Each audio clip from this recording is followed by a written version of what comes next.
এই যে আমার মিষ্টি পরিবার, কেমন আছো তোমরা? সবাই ভালো আছো? আমিও ভালো আছি। আর আমি এসে গেছি দেখো রঞ্জনা কিচেনে। আমার বুঝতে পারছো, রঞ্জনা কিচেনে আমি এসে গেছি। আর এখানে আমি রান্না করছি উচ্ছে আলু মাছ দিয়ে ঝাল। দেখো উচ্ছেটা আমি এই যে ভালো করে তেলে নেড়ে নিচ্ছি, তারপরে এই যে আলুটা দেবো একটু পরে। আর এখানে রেখেছি আমি এই যে মাছ, দেখতে পাচ্ছ তো, মাছ দিয়ে উচ্ছে আলু দিয়ে ঝাল করব। এখানে রেখেছি এই যে পেঁয়াজ কুচি, তো আমি বানাচ্ছি।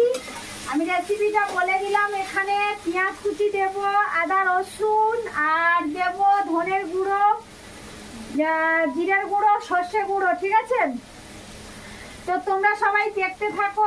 তোমরা কে কি করছো এখন বন্ধুরা অবশ্যই কমেন্ট করে বলবে। যারা আমার ফ্রেন্ডস আছো, ইউটিউব ফ্রেন্ডস, অসংখ্য অসংখ্য ধন্যবাদ। যারা আমার ভিডিও দেখছো বন্ধুরা, অনেক অনেক আমি খুশি হলাম। তোমরা এভাবে সঙ্গে থাকো, দেখতে থাকো। আর আমি এখানে ঝাল করছি উচ্ছে আলুর, আর এটা বানিয়েছি কফি, এই যে বাঁধাকপি চচ্চড়ি করেছি, দেখতে পাচ্ছ? এটা সবজি বানিয়েছি বাঁধাকপি। কেমন হয়েছে কালারটা অবশ্যই তোমরা কমেন্ট করে বলবে কিন্তু, ঠিক আছে বন্ধুরা? দেখতে থাকো। আমি এরকম ভাবে আসবো নতুন নতুন ভিডিও নিয়ে, তো তোমরা সঙ্গে থাকো। আর তোমরা সব সময় আমাকে ভালোবাসা দিয়ে যাও, ভালোবাসা নিয়ে যাও বন্ধুরা।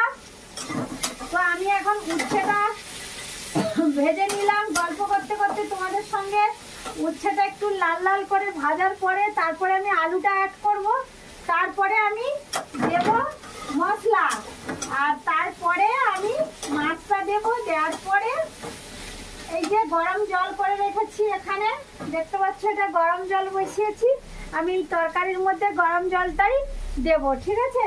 তো তোমরাও এরকম ভাবে কারা রান্না করো, তোমরা এরকম ভাবে কারা খেতে ভালোবাসো অবশ্যই কমেন্ট করো। আর তোমরা যদি আমার হাতে রান্না খেতে চাও তাহলে আমার বাড়ি চলে আসো, আমি তো আছি তোমাদের সঙ্গে। তোমরা আছো তো আমার সঙ্গে?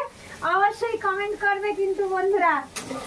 তো আর বলছি যে আমি সবজি কেটেছি, তোমাদেরকে দেখাইনি। আর আমি আগে সব কিছু রেডি করে তারপরে আমি ক্যামেরার সামনে আসলাম। তো আমি ভাবলাম কি যে একটু রান্না করে তার এগিয়ে নিয়ে যাই, তারপরে আমি বন্ধুদের সঙ্গে ভিডিও নিয়ে আসবো। বন্ধুরা তোমরা আমাকে অনেক অনেক ভালোবাসা দিচ্ছ। আর আমি এই তরকারিটা হয়ে যাওয়ার পরে তোমাদের কেমন হয়েছে অবশ্যই আমি খাবো।